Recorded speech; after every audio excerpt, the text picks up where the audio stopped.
Welcome, everyone. Welcome to the 2024 Conscious Life Expo Astrology Panel. It makes me really happy to say that.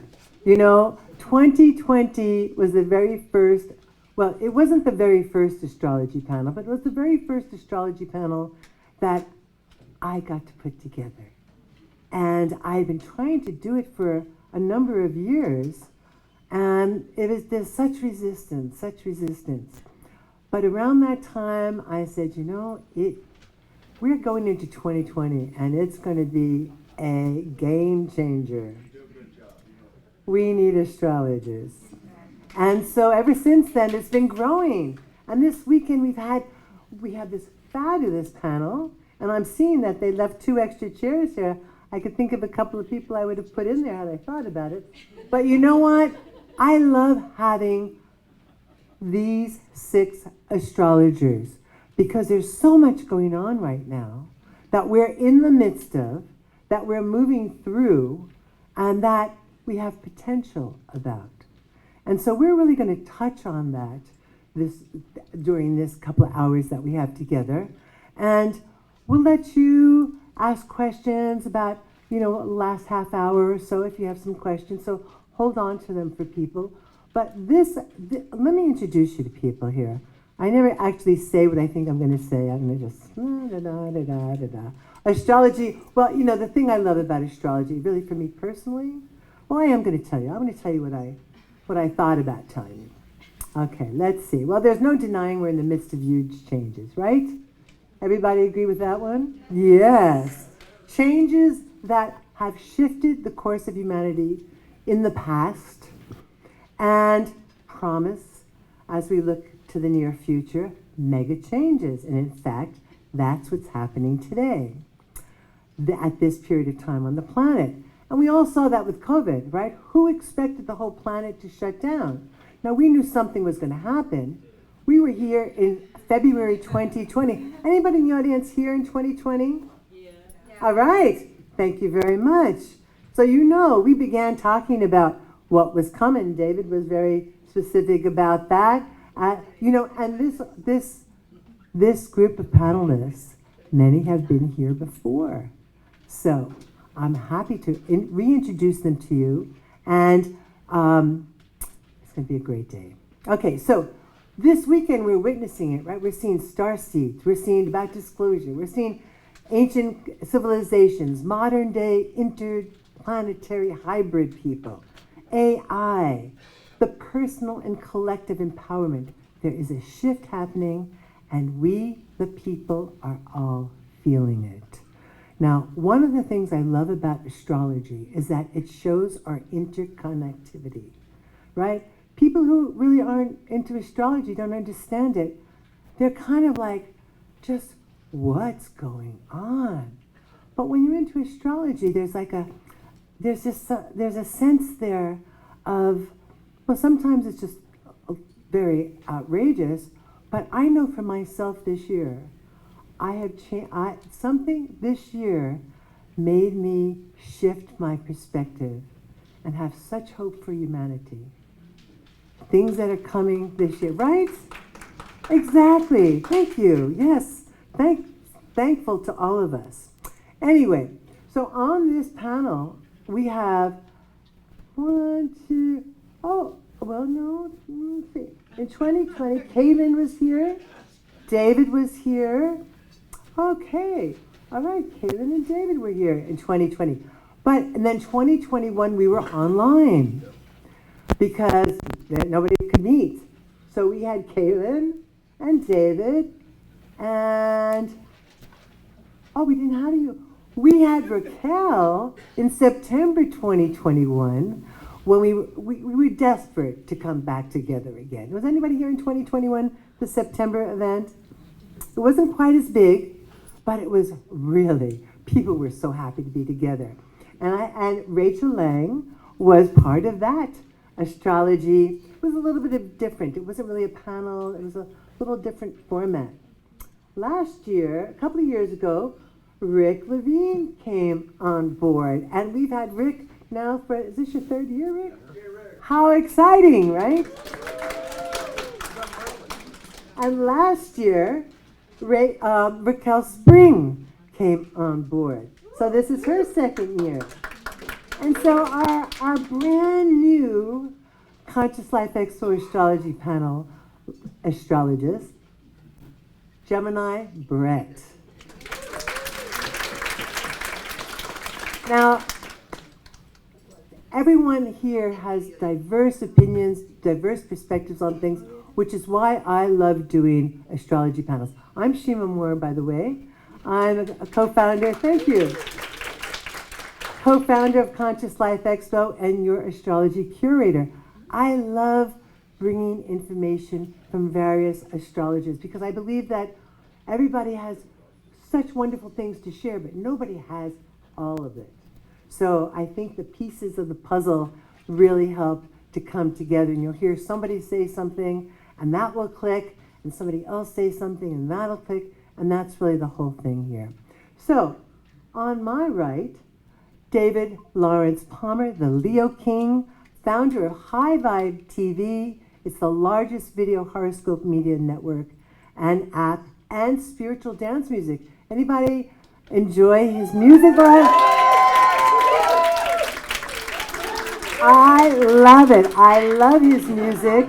And believe me, after a full day of doing Conscious Life, I'm so happy to have David's music at night because my body just absolutely moves to it because you can't help it, right? And it just shakes out all the weariness of the day. I love it. So we love having him with us. He also has High Vibe TV Lightworker School, where he deciphers the celestial patterns in real life scenarios. And he offers so much on his High Vibe TV app and station. I definitely recommend you check that out. He does things on YouTube all the time, deep astrology. I heard him do an interview downstairs just a little bit ago about the weekend and what was happening there. So, David Lawrence Palmer.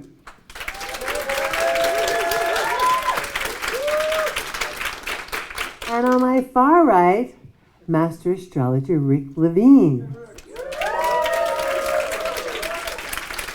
And I have to say, Rick's cosmic connection on Astrology Hub, who are here. I hope you've all had an opportunity to meet the Astrology Hub people downstairs. They got me through the whole shutdown period because every week we got to, see what was happening, and it was just so really wonderful. So I was delighted when I reached out to Rick and was able to bring him to a live Conscious Life Expo. So he's an award-winning, world-renowned astrologer.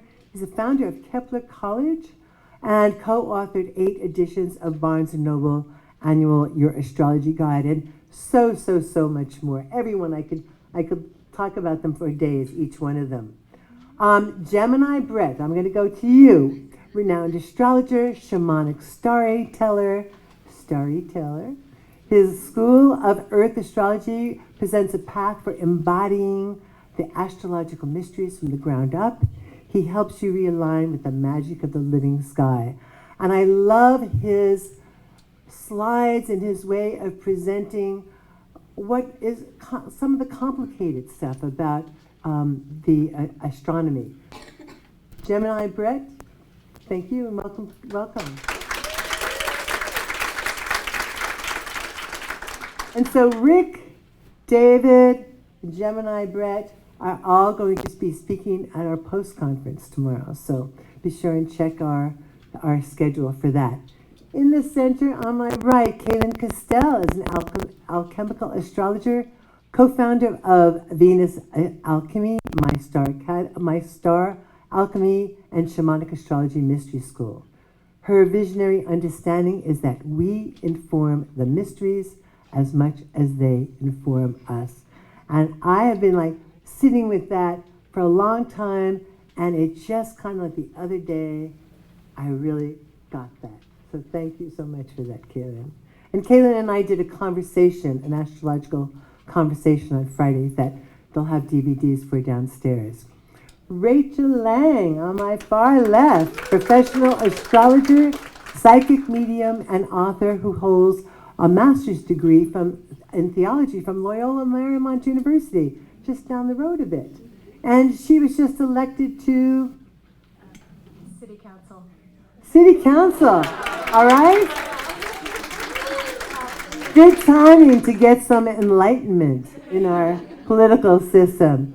And last but not least, on my left, Raquel Spring, fourth generational astrologer, world-renowned speaker, teacher who stands at the forefront of the new evolutionary paradigm of Aquarian consciousness. And I met Raquel up in Mount Shasta area a couple of years ago, and it just happened that she was coming here, and it just all worked out. So the synchronicity of things is just so amazing. I love it. So welcome to all of you today. So we've got a lot of things going on. A lot is happening in 2024. It's a pivotal year in many, many ways. And I'm going to just go through and maybe each one of you touch on the main point or two that what you think about this year and which one of the major transits that we have. We have Pluto just moved into Aquarius. We've got a stellium in Aquarius and during this period of time coming up in February. We have a total eclipse in April. Jupiter and Uranus conjuncting in the end of April, and on, Jupiter changing signs, a lot going on. So let's touch into what each of you have sort of like feels the most relevant. Rick, I know you don't like to start, but can I start with you? What, an Aries who doesn't like to start? But I have a Cancer moon and I like to go last. I like to be the one that does the cleanup on a panel. Yeah, what can one say in just a few minutes? To do a deeper dive on my perspective, I got the 6 o'clock lecture tonight in the La Jolla room.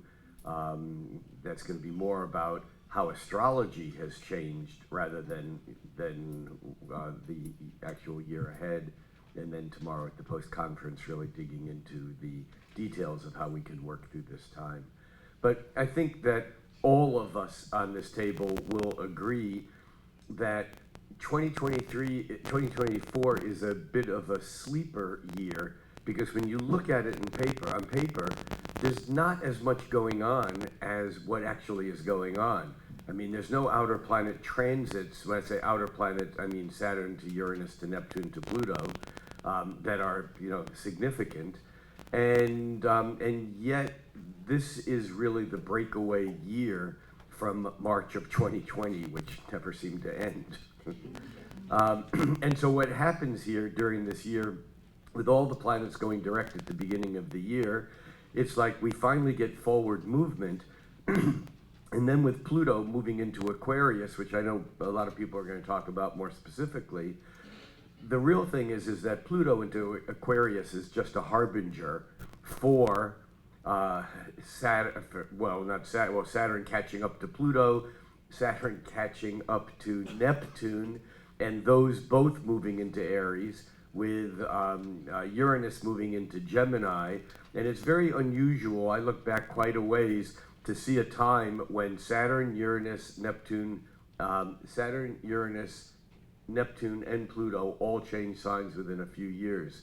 And so the tenor of 2024 is really like, we're no longer in the past, we're definitely on the move, but we're not yet able to tell where we're going. And I think that's really the biggest key about this year, is like it's sailing around Cape Horn, around Tierra del Fuego. You can't take your sighting on where you're going until you get around the bend. And we're going, but we're not quite around the bend yet, so it's too early to tell. Thank you. Okay, great. Yes. I agree with Rick 100%. Okay, so That's rare that anyone. A couple of things really stand out to me, but the one that stands out that's coming up pretty quick is Chiron conjunct the North Node in Aries. And so we have Conjunct my son. yeah, all this Aries energy happening. And so I went back and looked it up, and it was in 1969, the last time Chiron was conjunct the North Node in Aries, February 14th, and it was around 0 degrees Aries. So if I went back further, it was 1633 when they came together.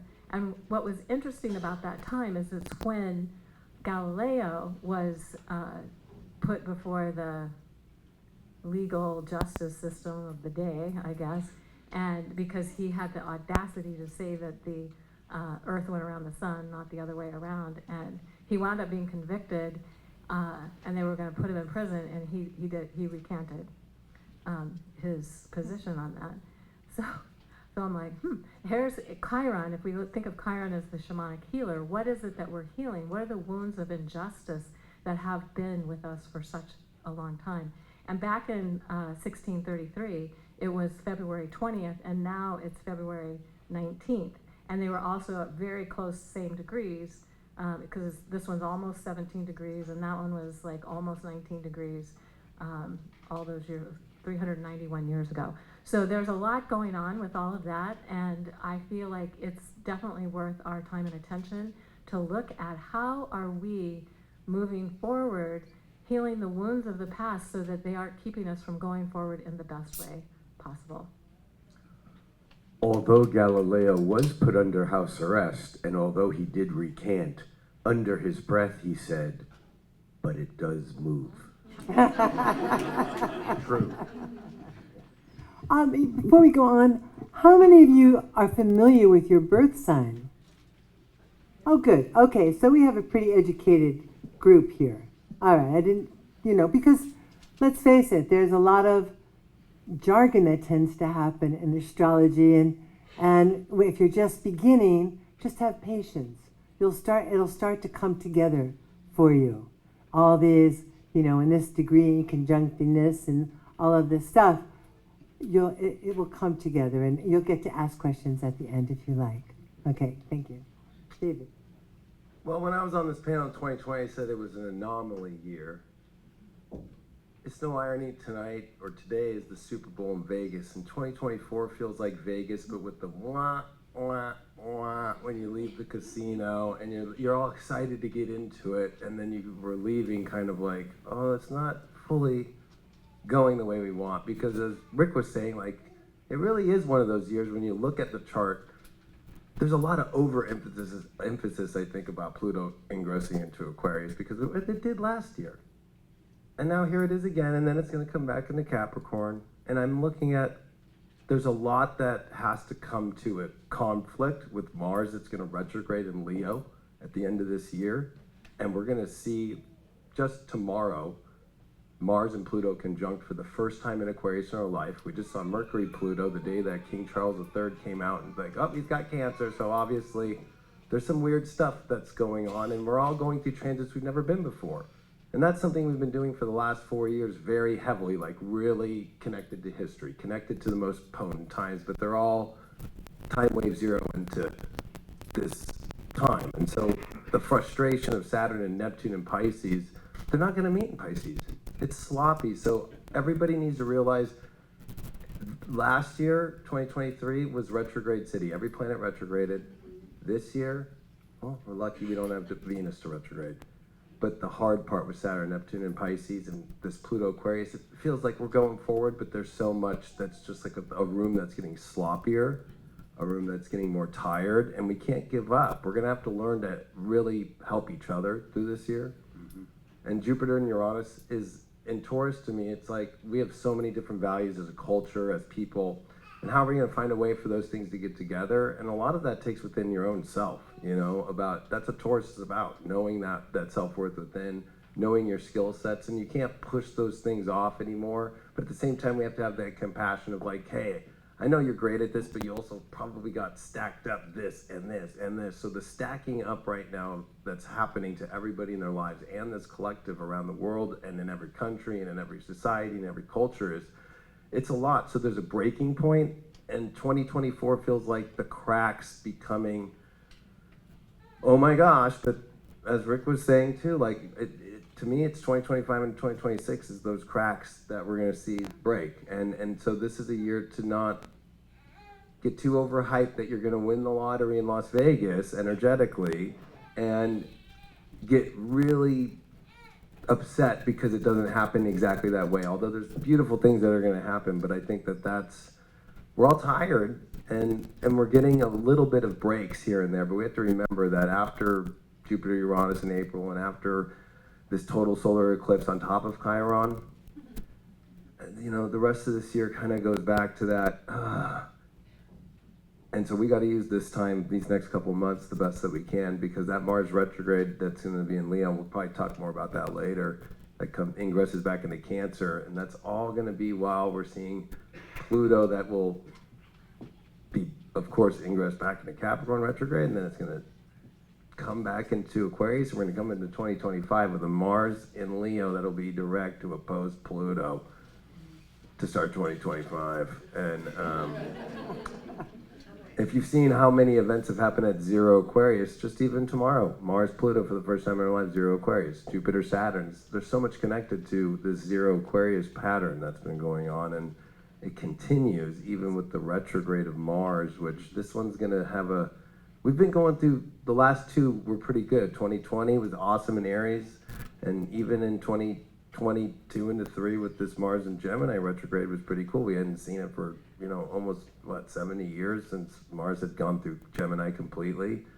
But this is where it changes signs. It goes into Cancer, its fall position. So this is us being prepared again, but also being positive at the same time, but knowing that it's okay that you have cracks. It's okay if the room's getting sloppy. It's okay if it's not going, and it's not going to all fit together. And that's okay. We're going to have to find ways to help each other. So. All right, yes. And that Mars retrograde, that's later that doesn't happen until November, December, you see the station. Okay, so, all right, we'll be looking at that. Rachel. Raquel. Oh, Rachel is actually what I was thinking. I was looking at Raquel. That's confusing having you both on this side. Okay. So which one? Rachel. I know. Raquel, Rachel. Thank you. Well, so just to piggyback on what everyone else talked about, I think this year is one of those transitional years, and what's happening over the course of this decade and really over the next 3 years is that we're moving from the outer planets being in water and earth signs, which if you think about water and earth, what do they make? They make mud, they make the structural building materials, and we're moving into air and fire. And when you think about air and fire, we're talking about lightning bolts, we're talking about electricity, hurricanes, that kind of fast movement.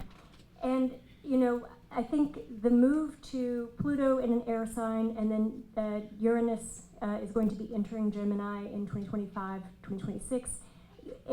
As Rick talked about, Neptune and Saturn moving into Aries.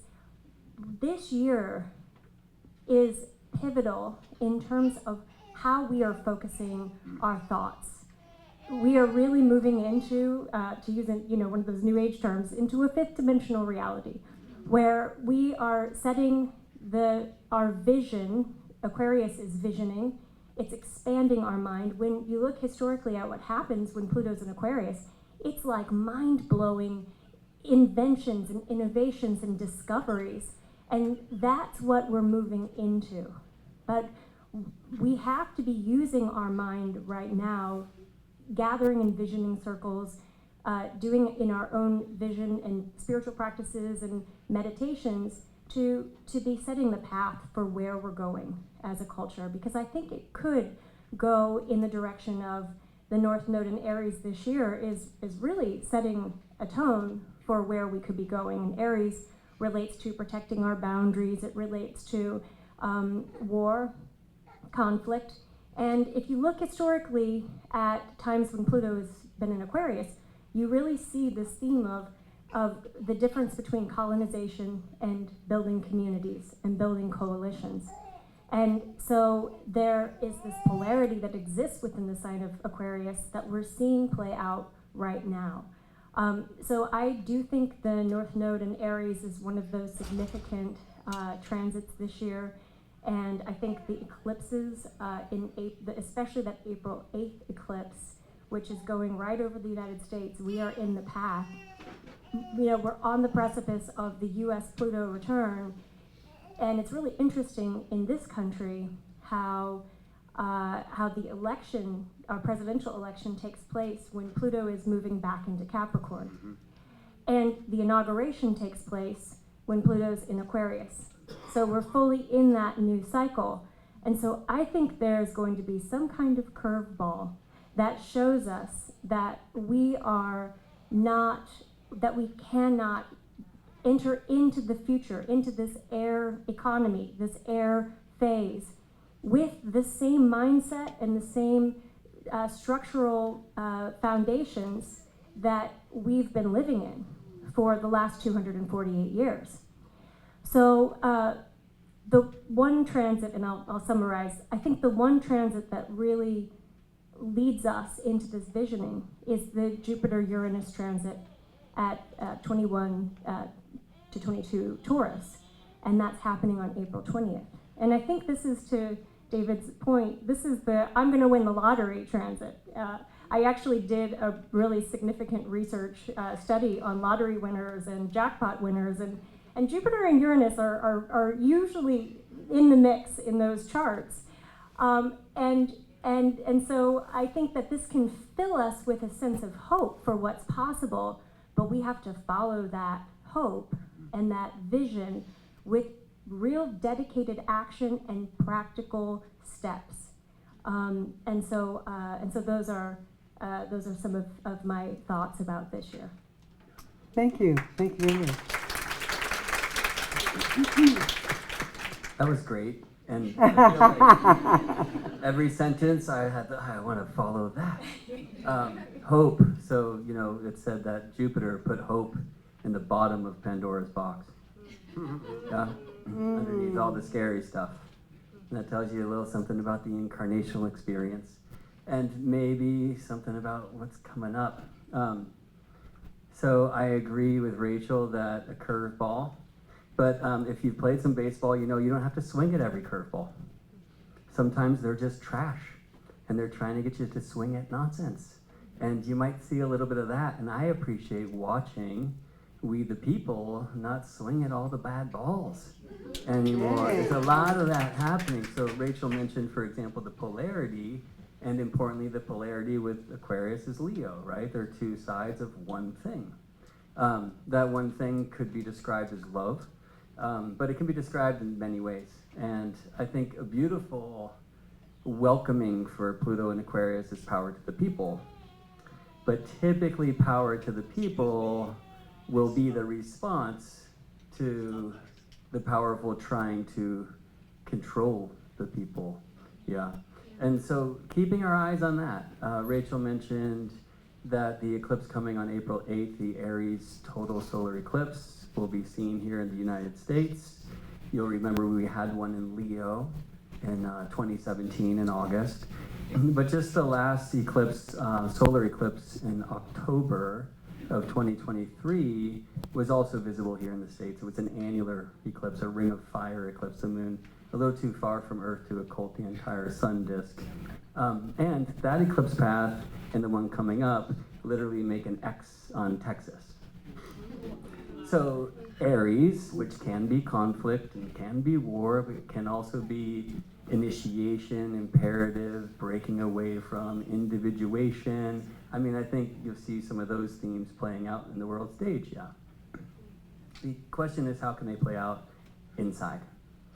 What do we want to do about that? And I think when we want to balance Aquarius, like, walking around this place, it's very Aquarian, right?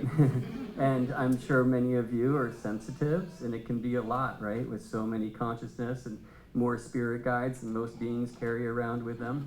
And so, how do you stay sovereign in your own unique self? So this is like a very important training ground for the wider world and in the times now, right? Who are you in this mix? And how can you contribute? Because I love how David ended, sorry, the Leo King ended, with, we're going to have to help each other out. I mean, that's the Aquarius calling card. Now, importantly, the Sun and Pluto conjoined in Capricorn, so we are in the final Pluto Capricorn cycle of our life. Next year, they will start their Aquarian go. Mercury's doing his dances in the Earth signs predominantly this year. And as Rachel mentioned, this Jupiter-Uranus conjunction in Taurus, which, you know, I do also feel is quite hopeful. I think I'll circle back to that when I get to share the mic again. But I'm hoping that some of the Earth technologies and like the biomimicries that have been building up are really going to get launched with this Jupiter-Uranus thing, which is on 420, bro. Beautiful. Thank you, Danielle. Great. And Raquel. Okay. Oh, good, it's working. So the good news is that we are complete with phase one. Phase one was 2020 to 2023. So that's the good news. Now we're opening up a new chapter. And so 2024 to 2027 really is the second phase of the transition. There are stages. We don't skip steps. We can't jump from one to the next. We have to go through the process. So phase two is very important because phase two is where we start to finally see the first few signs of what could be on the other side. So this is the first year. And as Rick and others have rightfully mentioned, 2025 and 2026 really are when we're going to start to see the physical manifestations of this second stage. But it begins now. It begins this year. So I'm really excited. And those of us that see that and that know that, we can reach deep inside ourselves for what is our new vision for this new stage that we're entering. And we have support for that. As a matter of fact, I've been saying that May and June are the golden months of 2024. Because this is where we really get to start to feel into and see that fresh new energy, the air signs, especially Aquarius and Gemini coming into the picture. And it's exciting. It's exciting. So, yes, the rest of the year we have a lot of other intense alignments happening, and that is to prepare us for 2025 so we can really start to push through. So the eclipses are speaking of that, and there is an emphasis as well, in my perspective, on the culmination of Pisces and Taurus. Now this is very important because we have been slowly coming to this point for many, many years with Neptune and Pisces and Uranus in Taurus. So all of our Pisces and Taurus houses are in a stage of culmination right now. This whole year, it's all about that. And that's what the lunar eclipse in Pisces is, and Neptune at 29 degrees. It's speaking of this culmination. So we have to take into consideration that while we are in the very first stage of a new beginning, there's also a lot culminating this year. So really it is that unknown place for all of us, for the world. However, it is the unknown in a new stage. Let's remember that. So the one thing that I mean, I'm the last and everything that everybody says, I'm like, yes, I was going to say that. It's so incredible. But the one thing that I want to bring up here that I feel it's very important to make reference to is that this year we begin the Jupiter and Saturn square. And this is very important because Jupiter and Saturn are the planets that rule society. And so these have to do with societal shifts. And we need this. We need this so Pluto in Aquarius can do its thing. So the Jupiter and Saturn square is also very interesting because this is, in its own way, another culminating point for the original conjunction that we had of Jupiter and Saturn at 0 degrees Aquarius. So it really is emphasizing that Aquarius energy, the new beginning for society, but now they're in the square, so it's time for action. This is the time for action for the society shifts that we've been calling in and that we're all ready for. So it's going to be very interesting to see how this is going to play out, because people are ready for freedom, right? For autonomy, for independence, and people are ready to find their voice. And this is what this year is going to be about as well. So, yeah, and to have a voice and to be able to, and when I say that, I really mean the authenticity of our voice, not what is told us. Is that how you say told us? Told to us. Told to us. Or taught to us. See, there you go. Sometimes I forget that English is not my first language. So this is why the North Node is in Aries. It really is helping us find our autonomy, our voice, our independence. Because otherwise, Pluto in Aquarius can't do its thing. So the North Node in Aries is also helping us find that independence and that freedom, because it's also paving the way for Neptune and Saturn in Aries. So the North Node in Aries is paving the way for that. And that's all I'm going to say right now. Great. Wow. Shima, may I go last? You may go last again. The Alpha and the Omega. The Alpha yes. and the Omega. So I didn't say this at the beginning because I thought someone else might bring it up, and I want to make sure it's on the table. I believe the singularly most important aspect of 2024 is the Uranus-Pluto trine. Yes. Okay, it doesn't perfect until 2027 and 2028, but it's already in play, and it came up conceptually from a number of people because it's part of what's feeding the hope. And when I use the word hope, I know Brett talked about, hope as the bottom of Pandora's box. I have Buddhist friends who refer to what they call the tyranny of hope, because hope keeps us out of the present moment and, be here now, right? But when we hope, sometimes we use hope as a form of inaction. And because we think, I hope it's going to get better.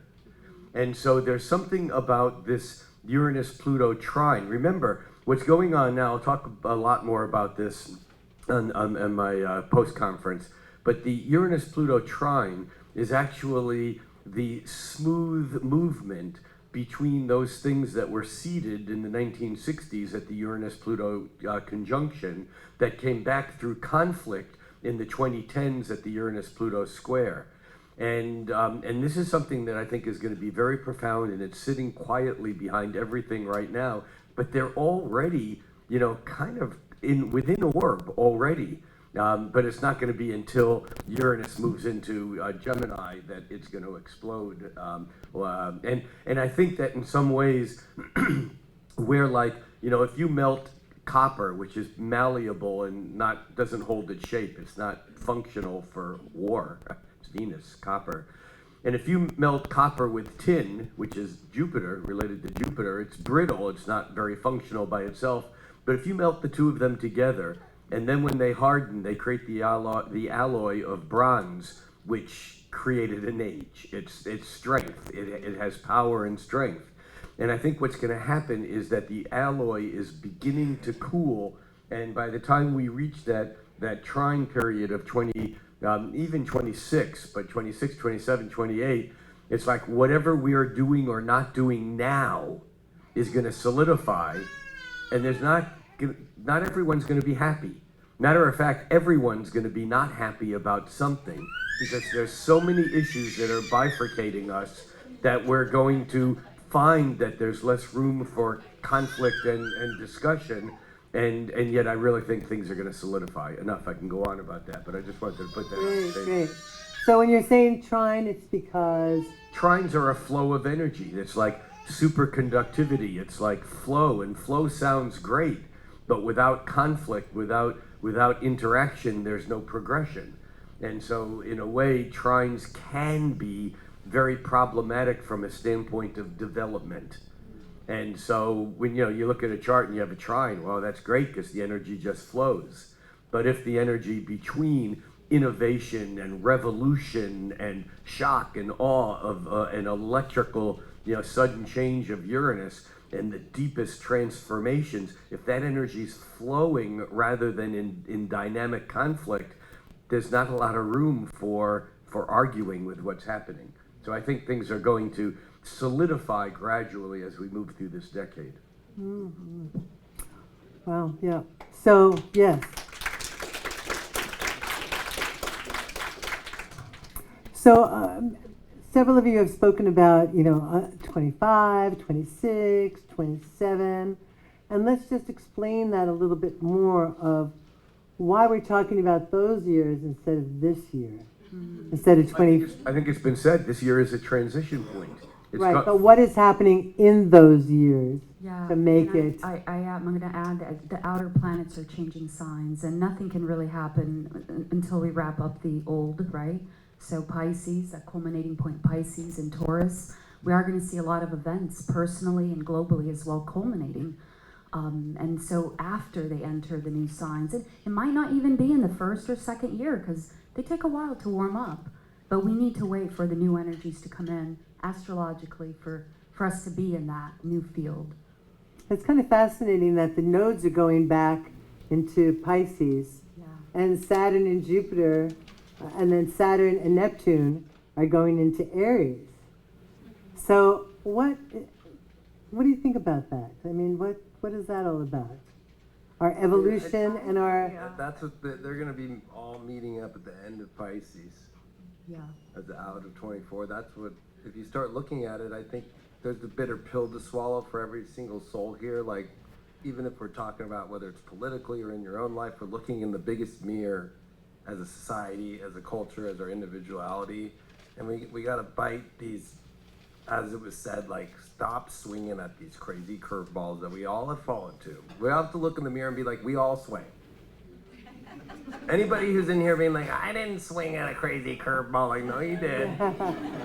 It's that bitter taste of like, okay, and the acceptance of it, because that's the only way we're going to be able to get through these really conflicting energies. Because to me, there's just like, the conflict hasn't been close to even being confronted. It's the deniability of the conflict. And everybody trying to say, hopefully, no way. But conflict's only dealt with actually facing it. And conflict doesn't have to be a bad thing. I just think that, the conflict that we're going to be dealing with is love. And instead of like, I hear so much about individuality, but like, like the scary part to me of all this Chiron energy, North Node, total solar eclipse this year is just this like, it's me or, with all these, there's going to be 2 eclipses in Libra. The South Node's in Libra, Jupiter and Uranus meeting in Taurus. Venus is the ruler of Taurus, so guess what? South Node, we're seeing that dispositing energy of Venus. So I feel like, people are going to be so like wanting peace, wanting all this stuff, but really like trying to almost like overdrive to try and feel better in a way. And I think that that's going to be very hard. People are going to make a lot of crazy relationship decisions that they probably are going to regret this year. For that Chiron healing idea of, I'm going to heal my ego to feel better. When really, to me, it's like, can we be a better guide? To me, Chiron is the great guide. And if we're going to guide, it's like, it's okay that my ego swing at some stupid things in my life. And let me be a good, solid person that's there and is willing to, face conflicts and not bring the conflict on to another person anymore, or not bring the conflict into my relationships, not bring the because we're all at that point. Nobody wants to look at it though. And I think to me, like, there's going to be a lot of people, like, if you notice in the astrology community, I'll just say it because nobody's probably going to say this, but like, we've been seeing a lot of people, like I predicted years ago on here, jump ship, and now they're doing TikToks. I'm Christian now. I quit astrology. That's the weird part with Saturn and Neptune. It like feels in Pisces as if something's going to happen there, but they don't meet there at all. And it's like weird because it's almost like people are going to start saying, like right now at the Super Bowl, Jesus is like the #1 commercial. And I'm like, oh, okay. Right? So people are going for this and they don't even meet there. And it's like the biggest waffle ball of all time. And then, nope, sorry, there was no guy that came out of the sky that you thought. And I think that that's the scary part to some people right now. Like, I think psychological and mental health are going to be massive things to pay attention to with all these outer planets moving in all those Pisces. And that the religious faction is really the structure that's falling down. especially with human origin stuff. But we can go on with that one later. We can put it on And right. so we're talking about Neptune in its ruling planet, in its ruling Yes. sign, in Pisces at 29 degrees for the pretty much the year it's going to be in, right? So seems like it's going to get really crazy, right? And this person knows I'm actually doing this right now. So It's me calling you. what's that? It's me calling Thank you. you. Thank you. Yes, yes, yes. All right. So, Rachel, you want to touch on that? I wanted to touch on that too, on actually 2 points that David mentioned. So I'll start with just Neptune at the 29th degree. Yeah. So whenever a planet is at the 29th degree, and especially when it stations, Neptune is going to be stationing at 29, 25 this year. And when a planet's at that 29th degree, it's like caught in like suspended motion, suspended animation.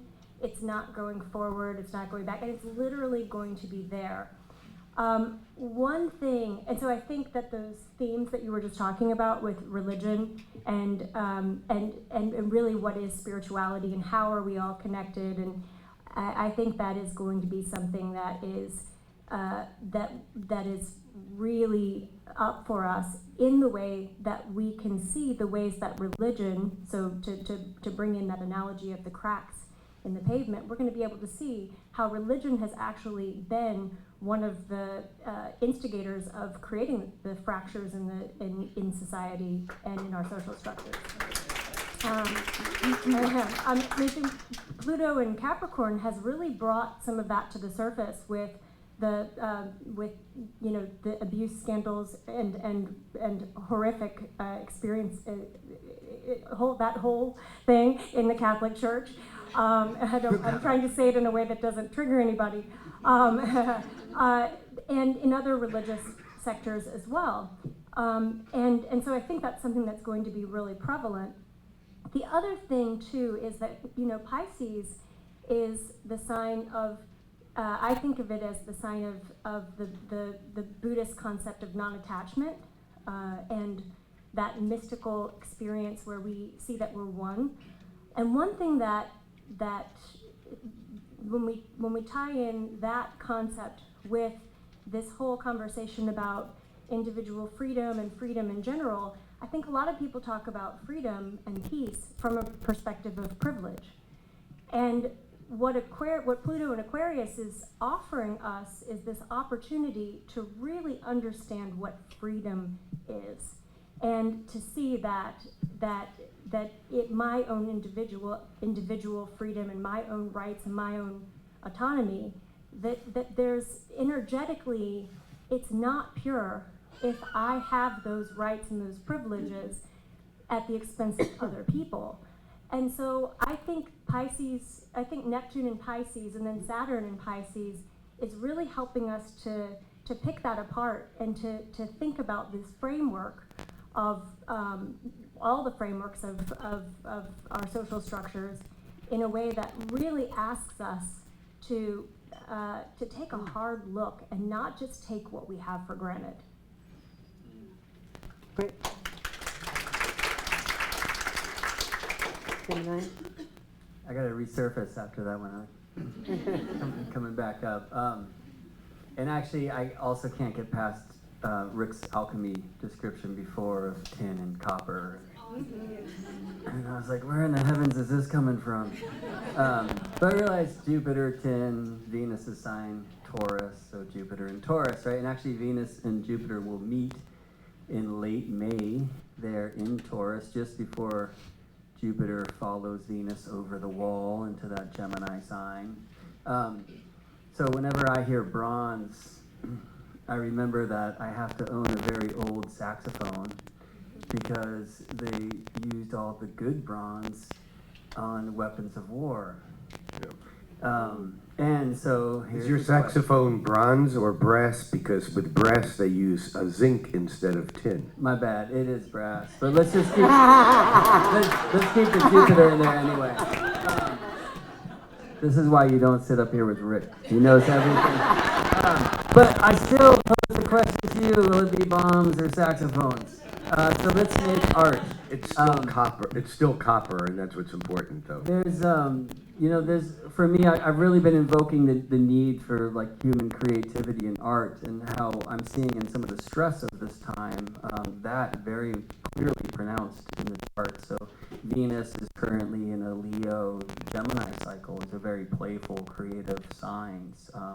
This Jupiter and Taurus thing, right? And Jupiter meeting Uranus there to really electrify our creativity and the ability to embody it and actually make stuff, and let's do it together. I think Uranus can encourage that.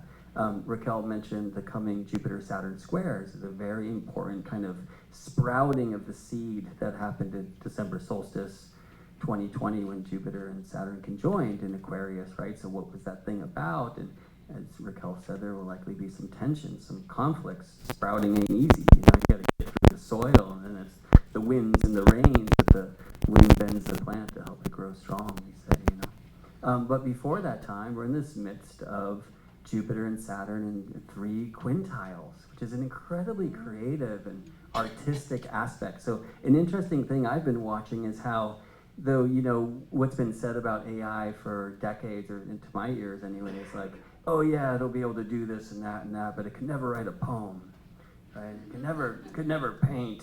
And it feels to me like that's what the AI has been wanting to learn first, right? It's like, hey, let's give you guys a bunch of art tools and see how you do art, right? Because there's something so soulful in that. So I think it's really important because there is like this independence and sovereignty that doesn't have to be like completely lost ego thing in Aries of like, who are you in all of this, right? So who are you as you come into the group, really knowing who you are, filling yourself with you, not so you separate yourself from the group, but so you can merge but not get lost. You know what I mean? It's like the calling of the time. All right, so has this been forever? You're good. All right, I want to say another thing, please. It feels like that. I know sometimes when you're speaking, yes. I never know. Yes. So Aries and the North Node being there, there's a really important astronomical happening. I'm just wondering by a show of hands, has anybody noticed over the past months the moon rising or setting in a really weird place, like seemingly impossible? Has anybody seen the moon like really high, like higher than you could imagine, or really, really low? All right, yeah, so this is called a lunar standstill cycle, and it's an 18.5-year thing, really 18.618 years, but who's counting? We are, and the ancients did, okay? So as the North Node moves to the 0 point in Aries, and that happens in January of 2025, we have this amazing happening where the moon goes to places the sun could only dream to go. This is called the out of bounds moon, which I'm sure many of you have heard of. And there's many ancient sites known, and I think many unknown, like I found a few, that honor these risings and settings of these extreme moons. Callanish in Scotland is one that's very important to my first teacher, Daniel Jamario. Chimney Rock here in Colorado, the Newark Earthworks in Ohio, to name a few. There's something very powerful in this. There's something about the teachings of soul and spirit, how they are same and not. And very importantly, there's, I would say, a much larger cycle, which is a 26,000-year cycle. And you'll hear this as the precession of the equinoxes, taking us through the astrological ages and much more.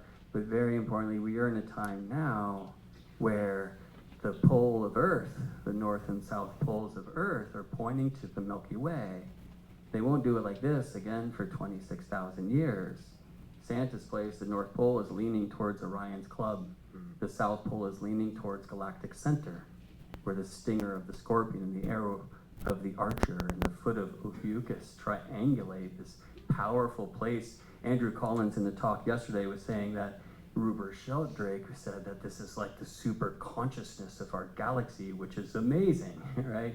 This, for me, is the largest framework. This is what I started tripping on in the stars before I came to astrology, thanks to the work of now the late, great John Major Jenkins. His book, Galactic Alignment, I feel is something every mystic of our age should read. It's probably the very fuel for the great awakening that's happening now. or the awakening, as I prefer to call it.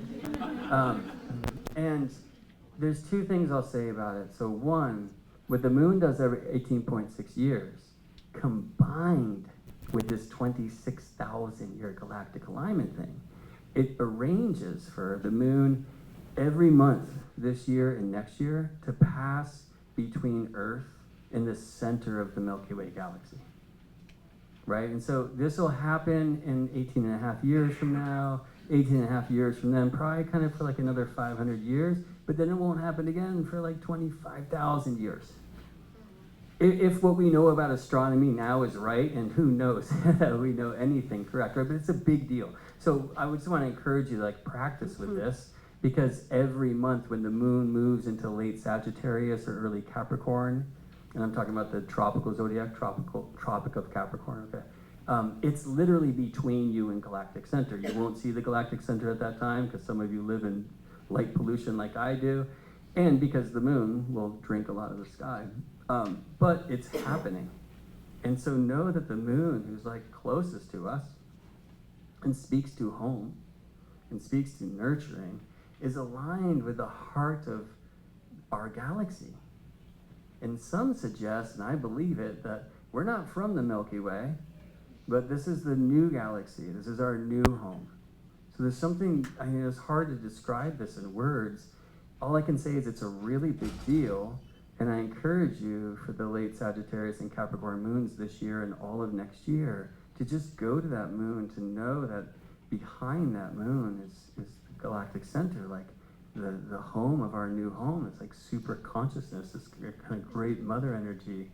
And just open your heart.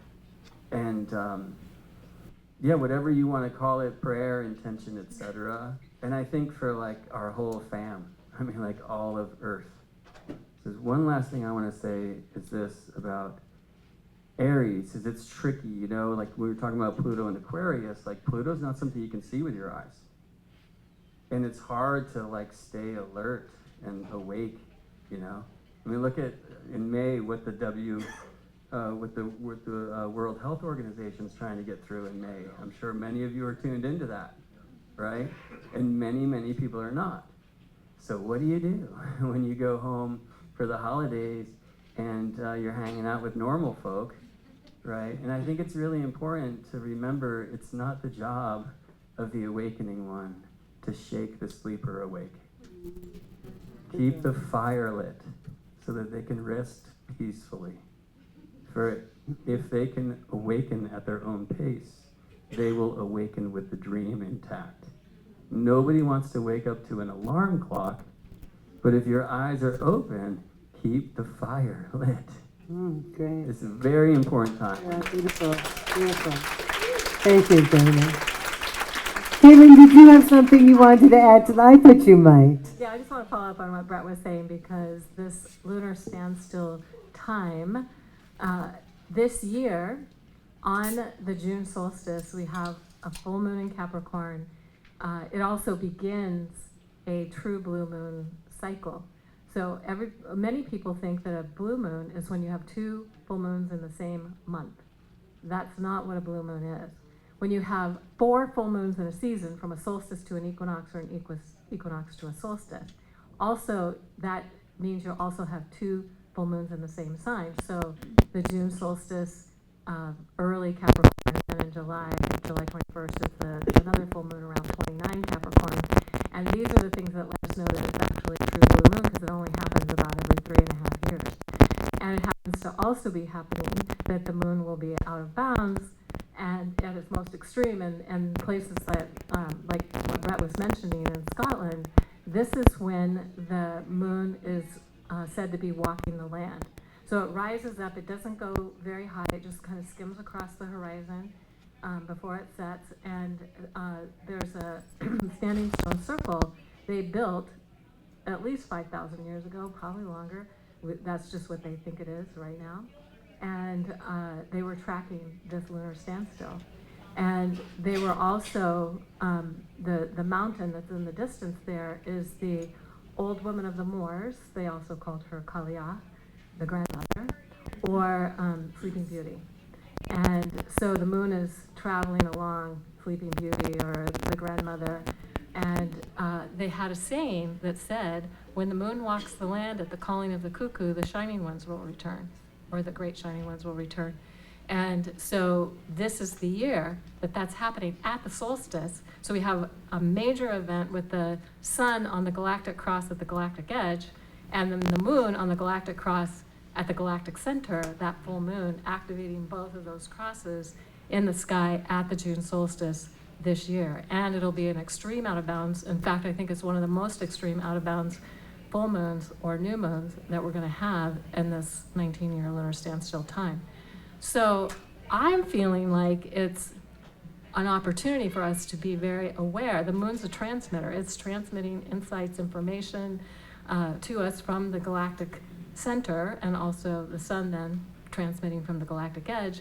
So if we're open, if we're paying attention, if we're tuned in, what is the messages that are coming through? What is it that is ours to do in relationship to this time, and how do we work with it in a ceremonial, magical way? So that's what I have. Great. And out, yeah, thank you, Sandra. And out of bounds, if the moon is out of bounds, how does that affect the person? So the sun rises either due east or rises due east and due west at the equinoxes. At the solstices, it's either furthest north or furthest south.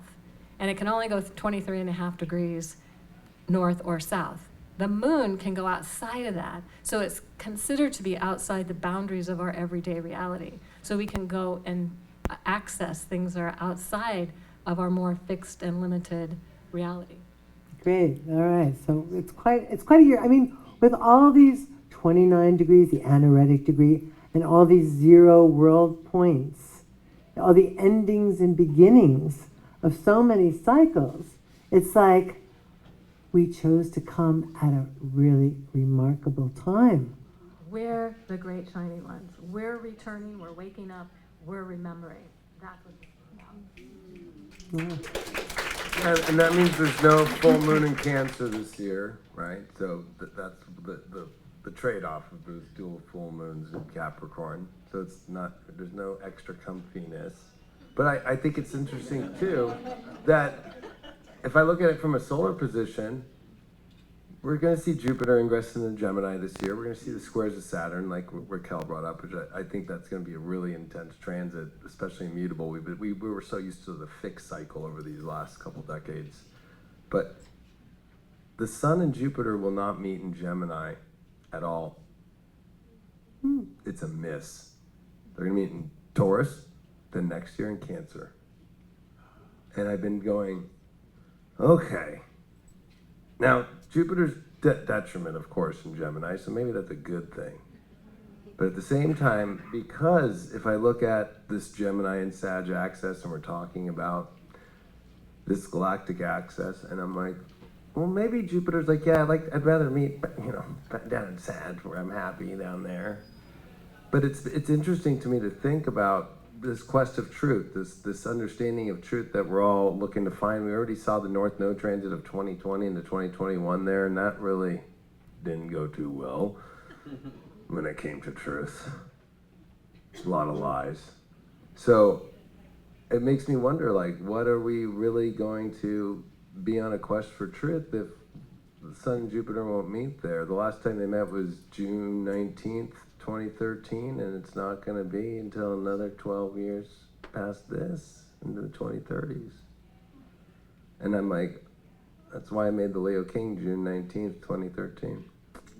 To piggyback here on this truth, very interesting, and also what Rachel was bringing up about the whole energy in Pisces. Our truth is shifting. That's why we're in this place of the unknown. And also, this is the storyline between Pisces and Aries, and the North Node in Aries shifting into Pisces, Neptune and Saturn in Pisces shifting into Aries. We're in that transition of truth.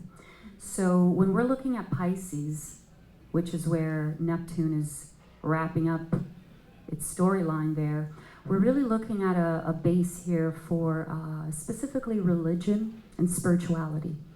And this is very interesting to me because to me it's speaking about the transition from the age of Pisces to Aquarius. Now they're very different energies, very different signs, and you know, in order for us to step into Aquarius, we really need to exercise our own voice, our own independent thinking, and our voice, our truth from that place.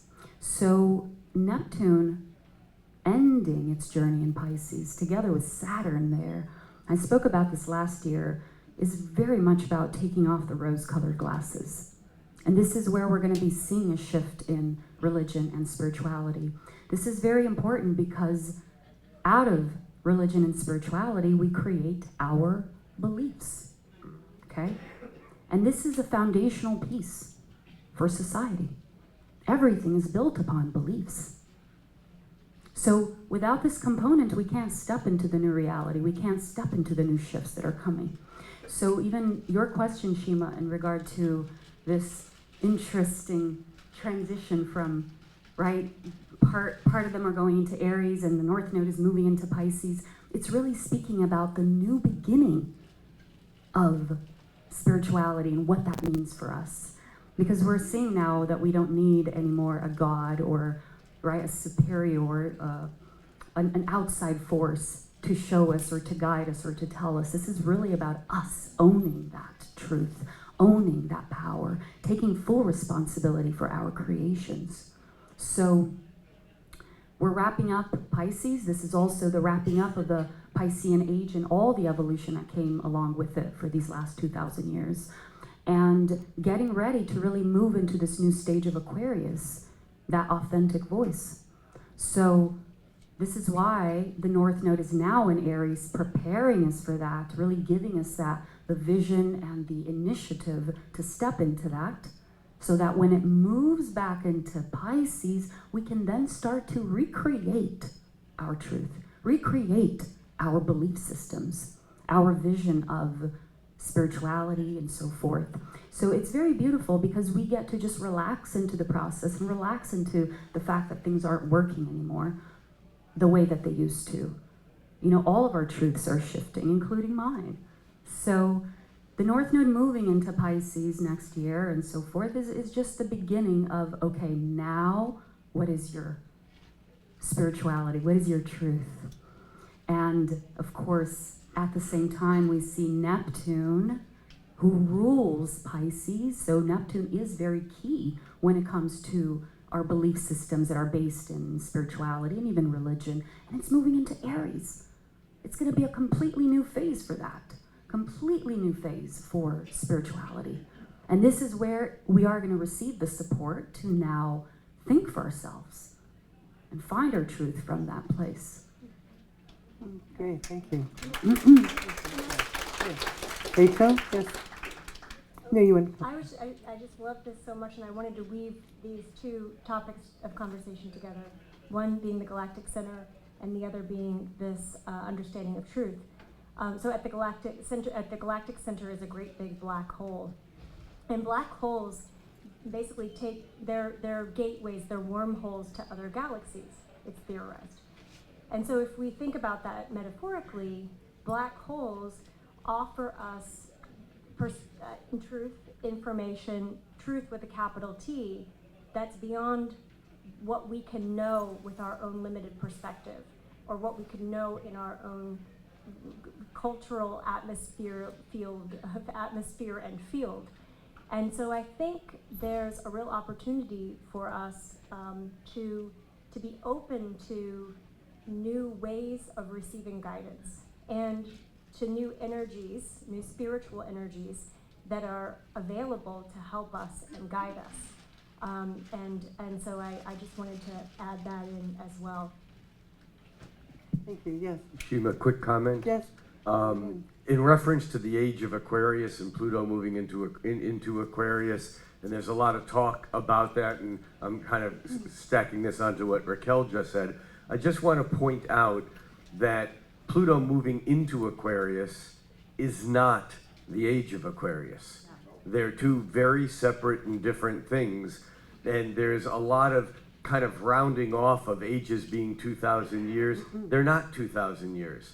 They're 72 degrees, they're 1 degree every 72 years, which is 2,160 years. Now, no one knows where the exact cusp, which is just Latin for edge, where the cusp between two ages are, because they're so long. However, it's likely that the age of Pisces, the age of the fish, the age of Christianity, if you want to call it that, it's likely that it began at the beginning of our counting of our calendar, give or take a year or 5 or 10 or 20 or 30, I don't know. 100. But, huh? Or 100. But, yeah, well, that kind of stretches it because we look in astrology for dates of significance. And regardless of what religion you might adhere to, if you adhere to any, the fact is that the Western colonization of the world under the guise of white supremacy, European dominance, colonialism, whatever you want to call it, was a predominant factor since the birth of Jesus, give or take a bunch of years, which puts the beginning of the age of Aquarius around the year 2160. It's about a century away, even given a shift of 20 or 30 or 40 years. However, these shifts, the cusps between these ages are very gradual, and even Pluto's movement through Aquarius for the next couple of decades are going to be like foreshadowing of what's around the bend, but we're still looking at another very large bend. I agree. It's not, in my opinion, it's not until Pluto is once again in Aquarius exactly. that we're really going to be in the age of Aquarius. Agreed. Which is 250 years down the road. Karen, do you have something? Oh, well, I think when it comes to that idea of the Piscean, because, you know, what we're seeing now in the Middle East, it's like, you know, you can call it the white thing, but, you know, you see what happened in what's Jerusalem today and what's happened from Middle Eastern Saladin and what he did to the white people, I guess you call them that. Like, this whole white and black thing has to end. We're all one. Absolutely, yeah. And I think that's the whole, like, whole problem that Pisces has brought is like the idols that these religions say to not serve, I guess you could say, right? Like, don't follow the false idols, but all these people have been following these false idols for thousands of years. And that's where it's like, I think it'll be difficult because I don't think a lot of people here it's gonna be difficult, right? It's like, how are we gonna hold our family and our friends that, to me, it feels like, you know, it's like gonna be a panic attack. Like, when, with Pluto and Aquarius, to me, it's like the discoveries of like, oh, what's the origins of humanity? And even this North Node Chiron conjunction with a total solar eclipse, Chiron to me is the key that unlocks our humanity, that we're in this universe between the Uranian world and the Saturn world, right? And we're gonna see in the 2040s when Chiron and Uranus, Chiron actually in its orbit just goes a little bit farther than Uranus, it can see farther. And I feel that key to unlock is gonna be the great wound that, you know, we feel like we understand what's out there, and then we feel like, well, we get what's here, but we actually don't know what's here, and we actually don't know what's there. But, we, you know, and like that's the conundrum of this reality. But I feel like, you know, people, when they start seeing all these discoveries, the scrolls they just found recently, I think it was Julius Caesar's father-in-law's closet. They just found 800 scrolls. I don't know if everybody's been seeing that yet, but they're about to reveal those here in the next couple weeks. And it's a bunch of who knows what's out there, or just even like, let's say, they're saying it's one asteroid, they just took all the asteroid dust, right? And they just got it in October, but they didn't know how to open it, so they had to make a new tool in order to open the dust, and they just opened it. Happened to be the same time at Oumuamua. I think they went there instead, but that's a conspiracy.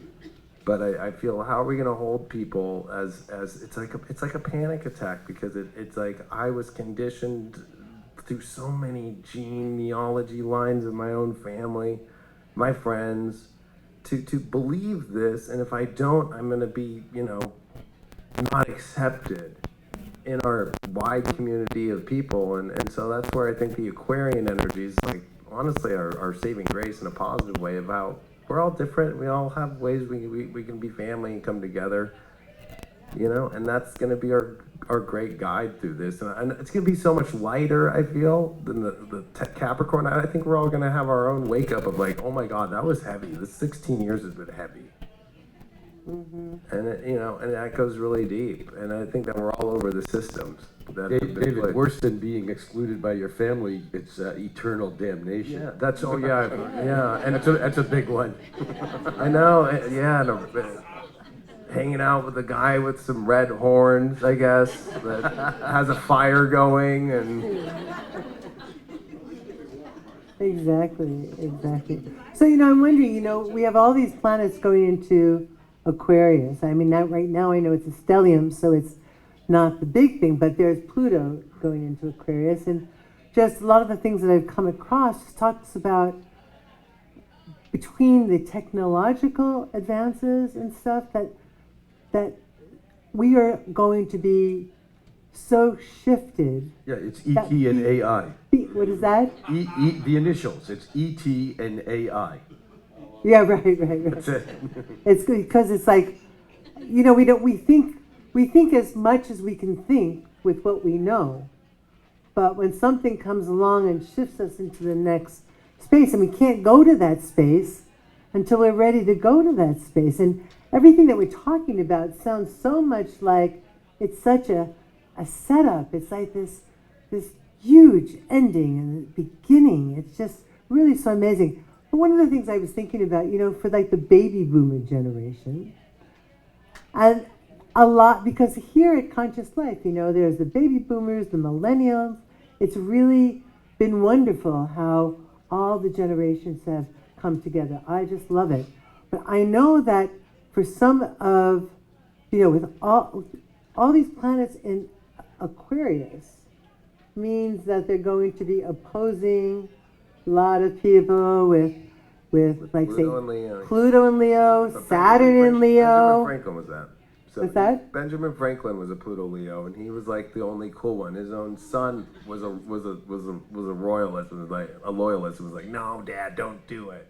But only Benjamin Franklin would do it, right? So like, there's only a few couple cool Pluto Leos that are willing to rebel against the crazy Yeah, crap. it's Shima and me. Oh, and Kaylin, sorry.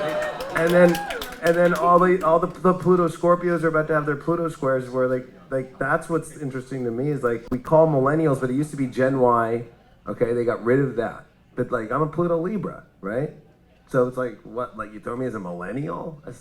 Pluto Libra and Pluto Scorpios are way different. Say that again. Pluto Libras, right? Right, okay. Very short, small generation, is different than Pluto and Scorpio. And so, that's what's weird is they've lumped these things now together. interesting. But like, if you think about this Pluto ingress into Aquarius, it's like it's going to square, and even the Antasia point of Aquarius is Scorpio, right? Like, so at 0, it's 29 Scorpio right now. And so like, and then it goes backwards that way, or you can look at it however way you want to. It's like that generation right now, if you look at all the history, whether it was when King Henry VIII left the church, and the people that he all dealt with at that time, those Pluto Scorpios, the one that didn't go along, my head cut off. Or if you look at the Revolutionary War too, the Pluto Libra generation, that's Washington, that's Adams, that's like the guys that were like, okay, we're gonna figure this stuff out. But who went in? The Pluto Sages, and that's what I'm afraid of. Where are they all gonna go? The school systems today, the collegiate systems. It's almost like the fate you're talking about. Like, how is this all feeling so set up? Pluto is fate. So when you see just all these things that have happened to Pluto over the last 4 years, it is fate.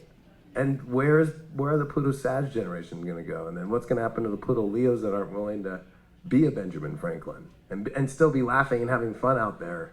He kept everybody entertained. Everybody was like having parties at Ben Franklin's house. Of course, they found a bunch of skeletons in his London apartment, but whatever, like, hey, he was having a good time. Yes, well, I think that it's going to be challenging for a lot of Pluto and Leos for sure. But it's good to know that that is coming around. You know what I mean? It's just like, well, we can feel it for sure. So we were talking about, I'm just looking at the time here, and we were talking about the Mars retrograde in Leo back into Cancer. Okay, so what is that all about? To end the year with that, right? It's going to end the year and then start in January. So, does anybody want to tackle that, or is that something that we feel is important to talk about? I'll say something. All right, Just Kaylin. that because retrogrades often get a bad rap, and they're not like things aren't easy and they don't get done in the way, or that things don't happen in the way that we planned for them. But here's the thing to know about a retrograde. Any retrograde is when the planet is closest to the Earth, it's brightest if it's visible, and it's in a power phase. Really, it's just we have chosen to look at it as something that's diminished, and so retrogrades are not diminished. So Mars being retrograde is a very powerful time, and especially if we think of Mars being the action-oriented energy and Leo being sovereign, and then the Cancer energy of being taking care of family and taking care of community and taking care of nurturing things. So that's just a little piece I wanted to share about the retrograde, any retrograde, but especially Mars retrograde. And that's so important. I mean, you have to think of planets like radio stations, and when they get closer to Earth, the radio station is louder. And the problem is that when a radio station gets so loud, excuse me, when a radio station gets so loud, it takes over the radio stations, and so we shut it off. And what happens with retrogrades, the reason why they have a historical bad rap is that when a planet gets loud, it tends to be suppressed or repressed. We can't figure out how to express it. And that's the problem with retrogrades, is that when Mars gets loud, we get so angry, we hold it in until it reaches a boiling point, and then we do something stupid, or, and that's true even with Mercury retrogrades, but you make a really good point. And I think that when any planet goes retrograde, especially coming out of this period of retrogrades in October, November, December, that David talked about earlier, there's nothing unusual. Every outer planet goes retrograde every year. It's only that when they get within a trine of each other, that they all go retrograde at the same time.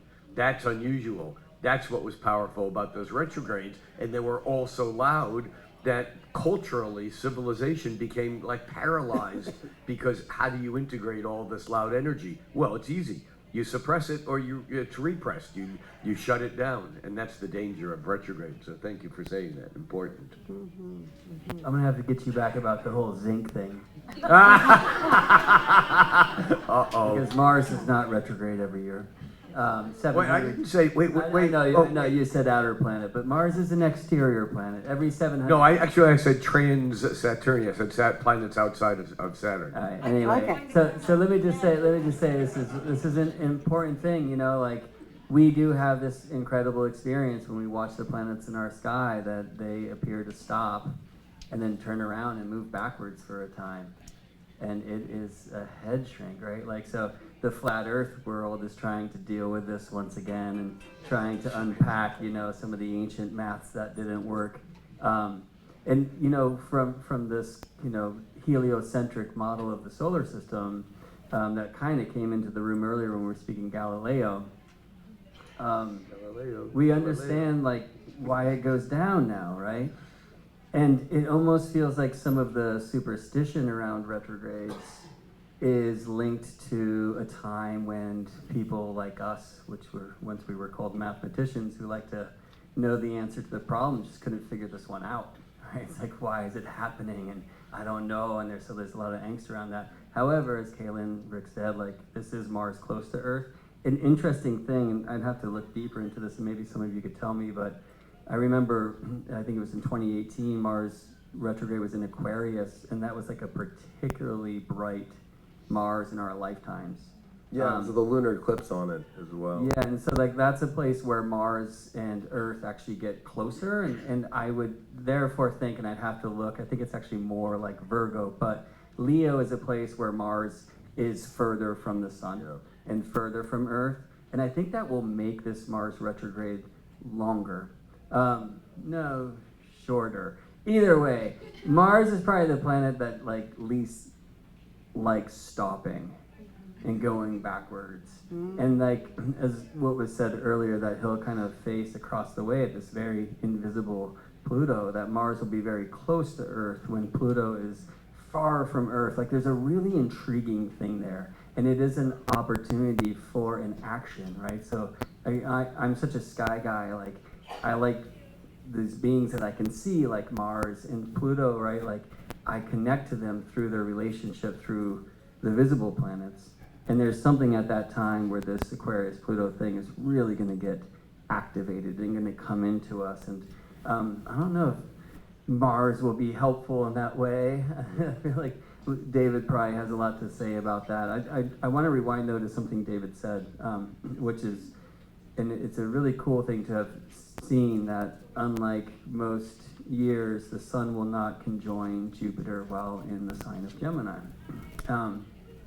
And David mentioned that Jupiter is in detriment in Gemini, which I feel is kind of a detrimental word. I prefer the medieval term actually, which was exile.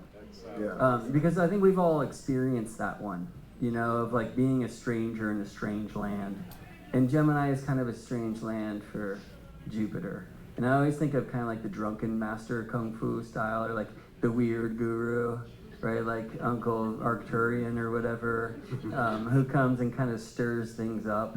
And I would encourage all of us to be that at this time. I actually kind of feel that it's cool that while Jupiter, of course, will go invisible, so close to the sun in the cave of the sun's beams, but there's something about this kind of like trickster wisdom and like keeping the humor alive that will be so important to like weather it through.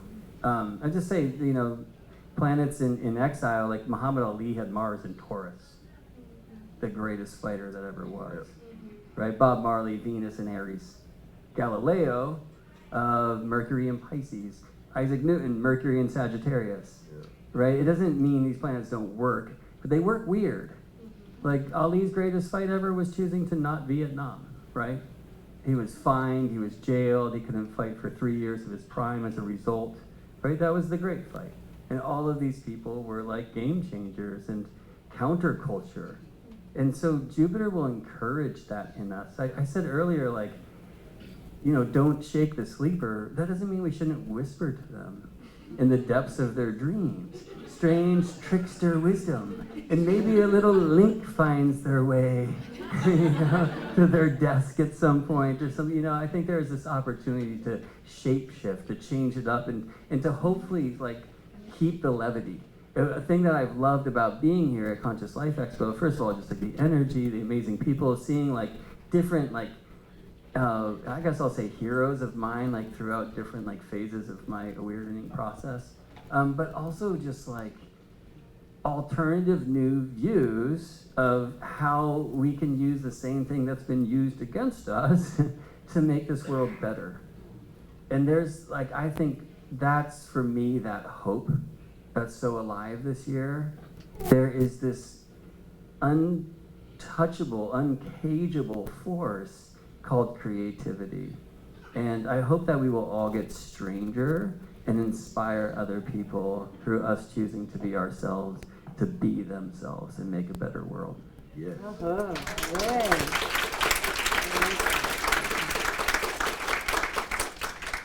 Mars in Leo, just really quick, Mars in Leo, retrograde in Leo by the end of the year, to me also is going to be a big push into the next, you know, it's going to be a power move for all of us, globally as well. Let's remember that, as David said, it is going to happen in opposition with Pluto. This is going to be also happening while Jupiter and Saturn are in that square, and ultimately, to me, it's speaking about 2025. It's paving the way for 2025, which is where we're going to see the physical manifestations of, you know, taking action and all that power coming into the next stage. So that's what the Mars in Leo is going to help us with. Okay, thank you. Yeah, it's like a collective hernia at the same time as having a hemorrhoid, so. Thanks for sharing that. Rachel? Rachel? Ouch. Yeah. So one way that I like to think about retrogrades is how many of you have read the book The War of Art by Stephen Pressfield? Okay, yeah. So he talks about resistance and how anytime you're getting ready to do something big, write a book,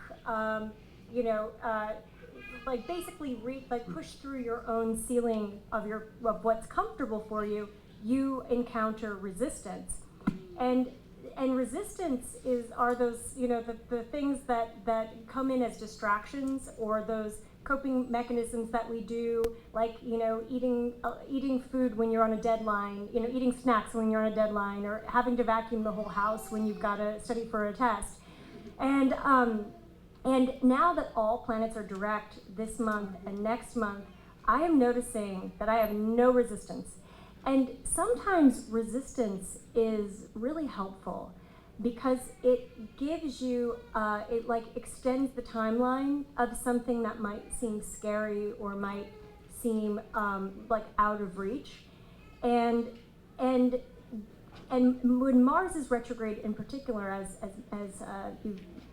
others have said, it's our drive, it's our ambition, it's our motion forward.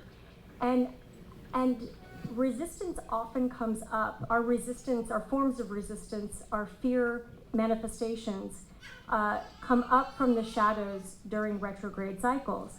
And if we can see that as a gift, like, okay, I'm not quite ready to be where I am headed, and this is a period to take my time, to really be thoughtful, and to clear up anything that is any of my shadow aspects or the dark crevices of my psyche. It's a time to bring that up out of hiding. It's a time to integrate the shadow aspects within ourselves, and to be really whole as we enter into 2025.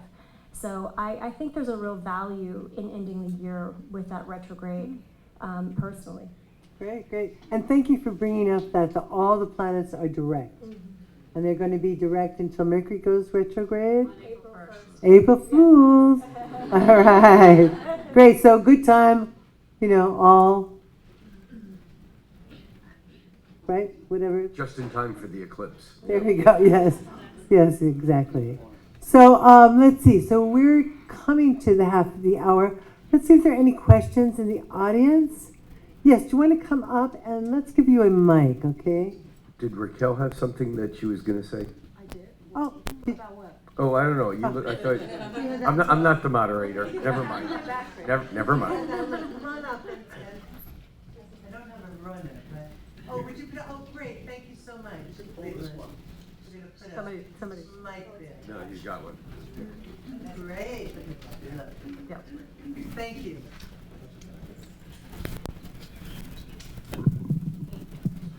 All right. Getting it all together. So think about what your questions are. There we go. Thank you so much. Yeah. Thanks so much for taking my question. It should be a quick one. So I've heard if you are going to buy property or change a job or do any sort of change in relationship, end a relationship, whatever, begin a relationship, do it before around May 26th. And I'm just wondering why. Caitlin? I don't know. I think I could talk a little bit about that. I just heard, where the source is Astrology Hub. Who brought me here? I came because I heard on Astrology Hub, so just... Yay, welcome. But listening to Christopher Renstrom, he mentioned that, and I was just, maybe I need to re-listen to that episode, but if you could talk, anyone could talk on that? I would think he would say it because that's going to be when we're going to see Saturn retrograding. Well, actually, yeah, that's going to be Jupiter into Jupiter into Gemini? Yeah, I would say that, because like I said, that the golden months of the year really are May and June, in a matter of speech, because after that, things are going to start getting really intense again. So this little window that we have here, and for some people it's going to begin in April actually, it really is going to push us forward. And the reason for that is because, like I said, we are wrapping up Taurus. Uranus and Jupiter are really that ultimate, the shakeups and breakthroughs, as I call it, because we're wrapping up Taurus. So anything that is pending, anything that you're waiting for, or that you have been holding back on, it's gonna be pushed to finalize around that time. After that, we have a little bit more of the, the other forces that are going to be bringing our focus into other directions. But those 2 months, they are, I guess you could say, the most peaceful months. And also, when Jupiter goes into Gemini, this is going to be a new energy that is going to be, pretty exciting for a lot of people, because it is going to trine Pluto. So it will give us that opportunity also to look into the future. Even though we're not fully ready to step into it yet, we are being able to look at it. So it is a window where, things could happen over there. Now, it's not that it needs to or it has to. This also has to do a lot with individual charts and how these energies are interacting with your chart. But I agree that these 2 months really are the months where things most likely are going to happen moving forward, helping you move forward. Good, thank you. Anybody else? I was just going to, real quickly, so there are economic cycles that relate to astrological cycles. And in particular, when we look at the North Node, historically, when the North Node is in Leo, to Cancer, to Gemini, that tends to be when markets, and the housing market in particular, when they do a little bit better. And there are nuances with this, and like Raquel said, with your own chart, you'll notice you want to talk with your astrologer when making any of these decisions. And then usually when the North Node is down in Aquarius, that's when the markets reach a dip, or the low point in their 18-and-a-half-year cycle. And usually there's a real turning point when the North Node is in Taurus, which was last year. And so I think we have a little buffer zone economically this year. Next year, things start going toward the bottom part of that nodal cycle. So I think if you are making any kind of financial decisions this year, you're going to be a little better protected, but there will be great buying opportunities, I think, as we get closer to the North Node's movement into Aquarius, so next year and the year after.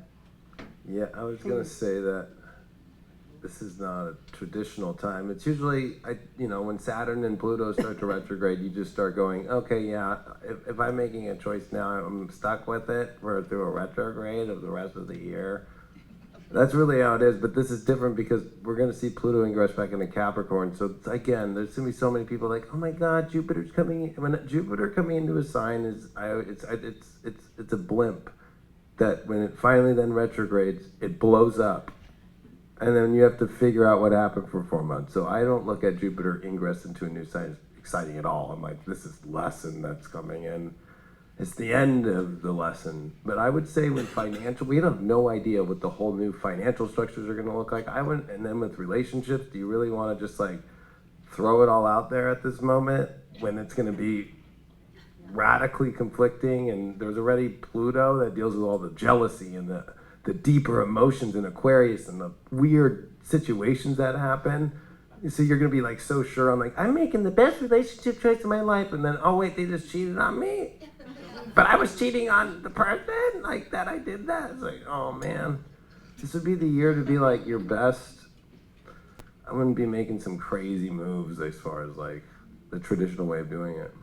Yeah, markets are very volatile right now until Uranus leaves Taurus and enters Gemini. It's volatile. I have a comment. Oh wait, somebody said the. One question, a quick one. Mars Uranus on Algol, July 15th. What's going to happen? In your opinions? Diamonds. Algol is a star that Ptolemy said was the most treacherous star in the sky. Here we come back to one of my little pet soapbox themes that I'm going to be talking about at my afternoon lecture. It's evening at 6 o'clock. And that is that we have to remember that astrology was written by guys for guys. It's a product. Now, I'm not saying that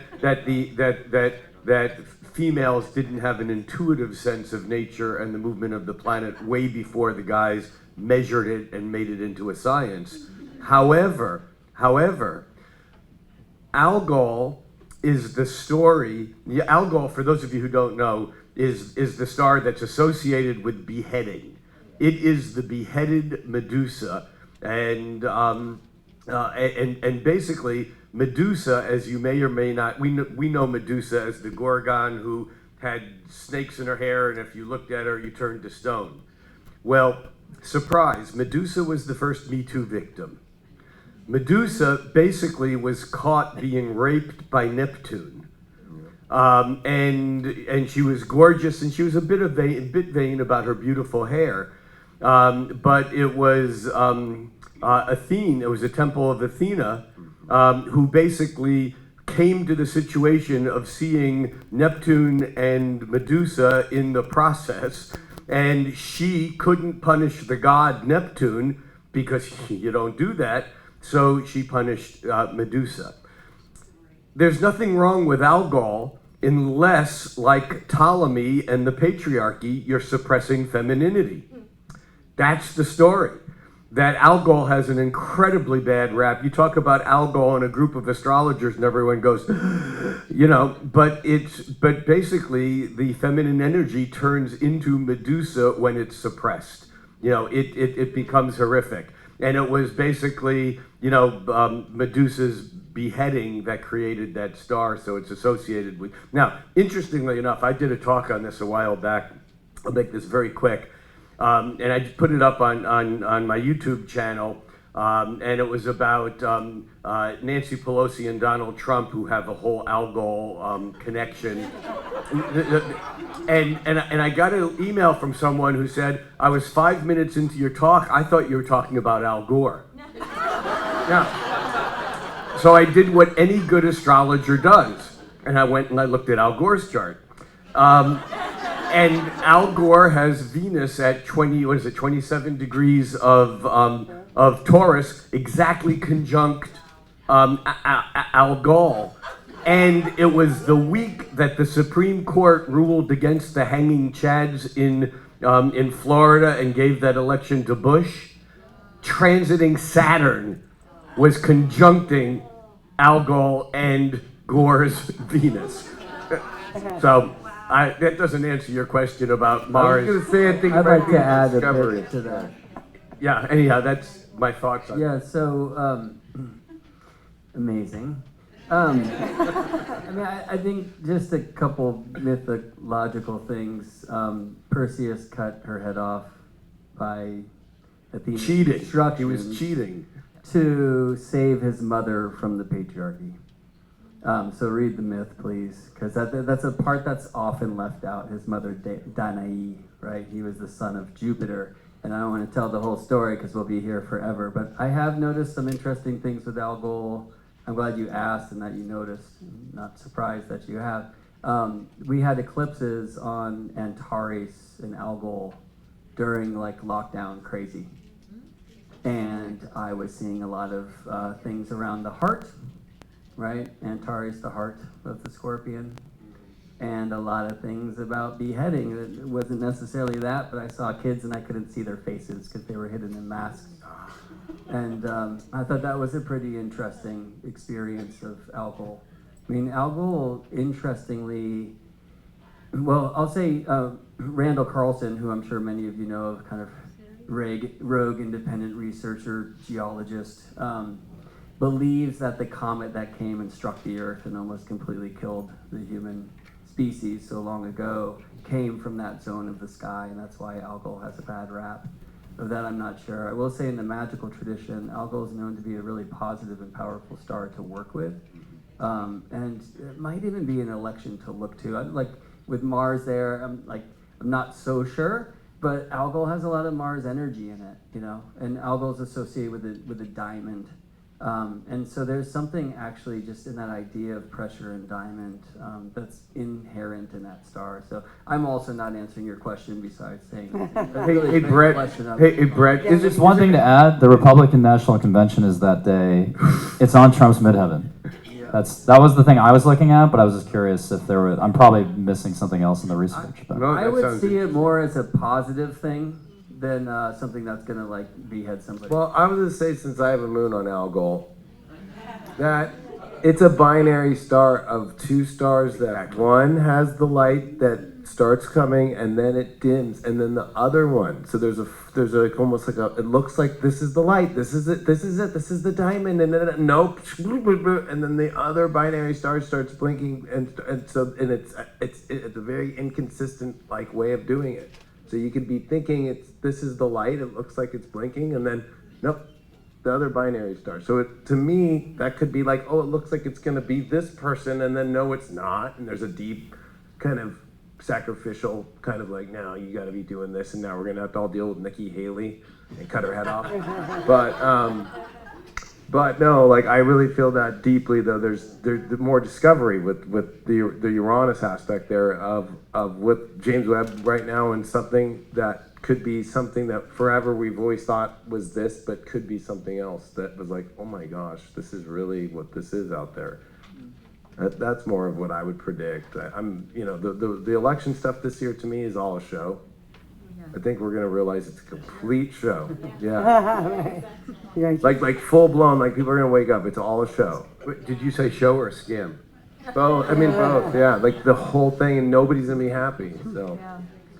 Yes, you had a question. Hey, Thank you. Thanks for everybody for showing up and bringing your work to the world. My name is Darby, and I consider myself a philosopher. And truth, the word truth keeps coming up, and I see it being misused a lot. Truth is what we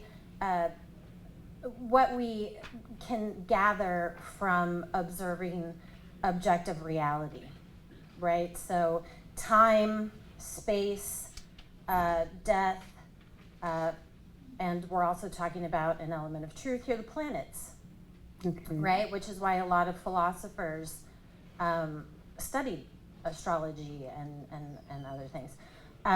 So my thing is we're in the pursuit of truth, right?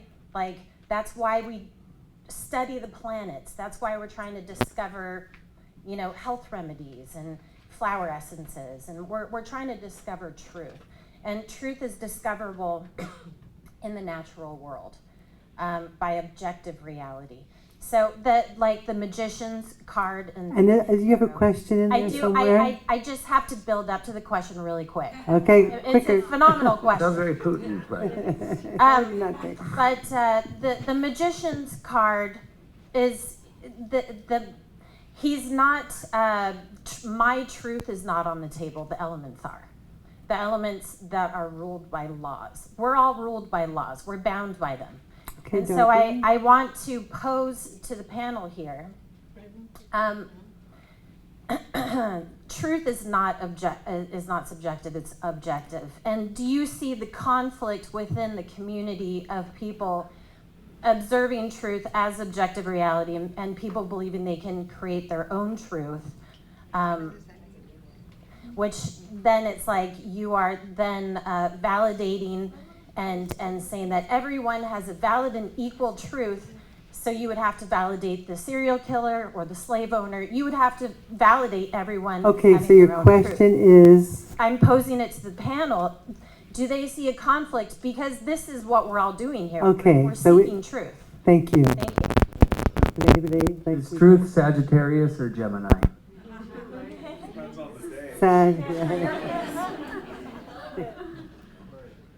Anyone want to tackle that one? It's Gemini.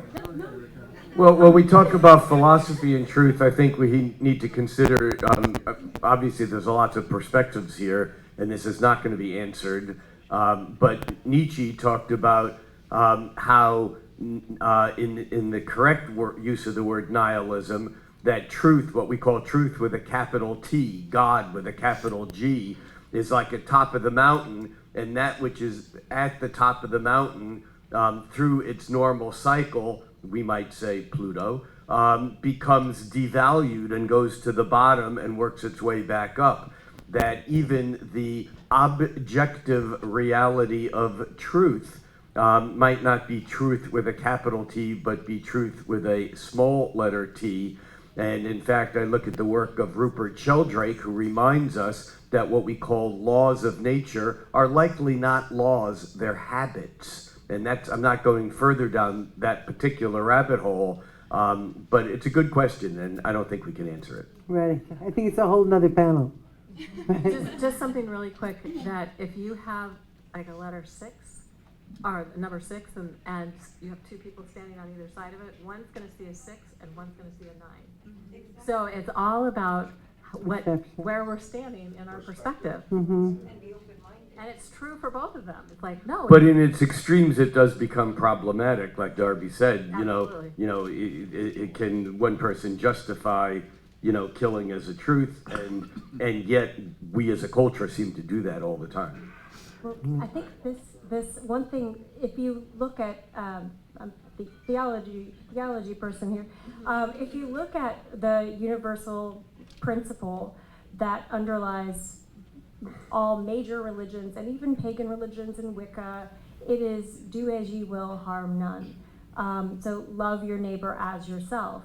And I think a lot of people would argue or would validate that seems to be true. And so that could be one connecting point that links, that is a truth to be rooted in. But Except the complexity of that is that someone else would say, then that means that you should not, or that it's unethical to kill an animal that one eats, Can I Okay, give a I'm more gonna stop practical, super fast, a very Yeah. practical example that you, Rick, mentioned? Pluto and Aquarius, AI, ETs. Yes, it's a fact. It's on our doorstep. What do you think is going to happen to our perception of truth, about our reality, about our planet, about what is possible, about our government, once that really comes into full disclosure? That's just one example. Yes, okay. And next question. Stay Thank out- you. out one. Good Great question, and at the beginning of a panel, that's a good topic. All right, thank you. Yes. Hello, my name is Zoe. Thank you guys for all your wisdom, and I love talking about truth and the many truths, the universal truths that seem to be few and that are opening in the age of Aquarius. So in the birthing of this transitional period into the age of Aquarius, I, as an astrologer, get a lot of questions around, well, what's the new astrology? Well, what's the new geometry? Well, what about the 13th sign? Well, aren't we like integrating more things and more fields? And then, the 12 being the number of the whole and of the universe. And actually, Andrew Collins talked yesterday about the dodecahedron of the black hole at the center of our galaxy, and this 12, right? So part of me is very traditional. My Mercury Saturn's like, oh no, the ancients, the roots, the geometries, it's not gonna change. It's gonna expand. But do we think that there is a new astrology? Do we think that there's new dimensions opening, and how do you see that potentially taking form? Great. That's the subject of my talk at 6 o'clock this evening. There we go. All right. The dodecahedron can't change, but That's truth. But we can, but we can start to see new dimensions of it, right? So, I mean, to me, it looks like 12 pentagons, but that's because I'm looking from this place. So, and I mean, it's a great shape to bring into the picture because the shape of the universe, the shape of the earth, like the old history school, right? It's at the center of the opening new eyes to the old shape so that we can see more of them and what's happening. And you can't have a 13th sign to a system that is based upon the division of a circle into 12. Period. Amen. End. Yeah. 13 All right. is the center. Okay, and we have 5 minutes left.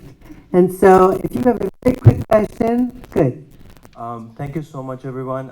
I don't know much about astrology, but I'm also here seeking the truth. I'm an entrepreneur, a legal professional, and a healthcare professional. And what I'm seeing in my community is absolutely horrendous. I used to own preschools and infant cares, and I used to work with small business owners. And my question is, with everything that's happening with the creation of this one world order, like World Economic Forum, why is that they're timing everything towards 2030? It sounds like we don't have much time. A lot of business owners are on their last leg, a lot of professionals, and it feels as if families are under threat.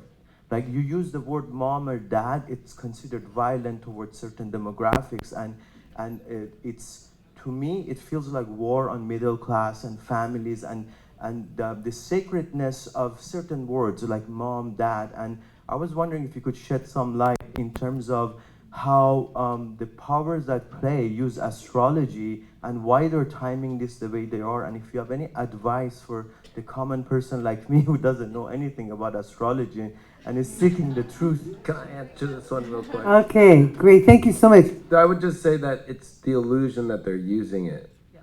That they're not using it, that they're in the unconscious realm of the last bit of control that they don't realize. I know a lot of people are afraid, but if you look at the history, this is where all those leaders and all those people fall. I want to say, I feel you, and thank you so much for sharing your heart and asking that question. Yeah. So there was a question, the first question was like, yo, should we like get together or break up before this date? 2030 might be that. It might be like, hey, we need to grab the gold before we can't. Because there's a force that's happening called you. And all of us. And, you know, we don't wake up from dreams, we wake up from nightmares. And so we're at that kind of, that trigger point now. And I think if the laws aren't all passed by 2030, and frankly, even if they are, it's just kind of when this whole thing's gonna shake apart. So I just say, stay open. Yeah. And thank you for that question. And thank all of you, right? What a great panel. Can't ask for a better group of people. So I'm going to give like 15 seconds to each person to kind of like, if there's something you need to share. I think someone else should take my 10 or 15 seconds and split it up. I've said what I need to say. There we go. I'll see some of you at 6 o'clock today and some of you at, I think, 2 o'clock tomorrow. Yes, I think it's 2 o'clock. Kaylin. I just want to say the total solar eclipse happening on April 8th. If you get to see it, it's life-changing if you have never seen one before.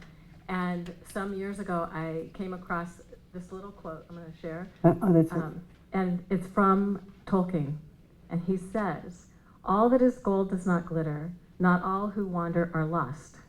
The old that is strong does not wither. Deep roots are not reached by the frost. From the ashes a fire shall be woke. A light from the shadows shall spring. Renewed shall be blade that was broken. The crownless again shall be king." Now, in a total solar eclipse, when it comes back, the light springs out of the darkness. And so I also did just a little addition to a light from the shadows shall gleam. The crownless again shall be queen. And also, I think it was a renewed shall be trust that was broken instead of the blade that was broken. So it was just another way of energizing that. So this is what we have as a possibility with this total solar eclipse on April 8th. All right, so get out and see it. I was just going to say, because we see in this community people feeling fractured, that remember that the dark can't use this gift of astrology and any of these spiritual tools. It will not work for them. It never does. People have put too much emphasis on that.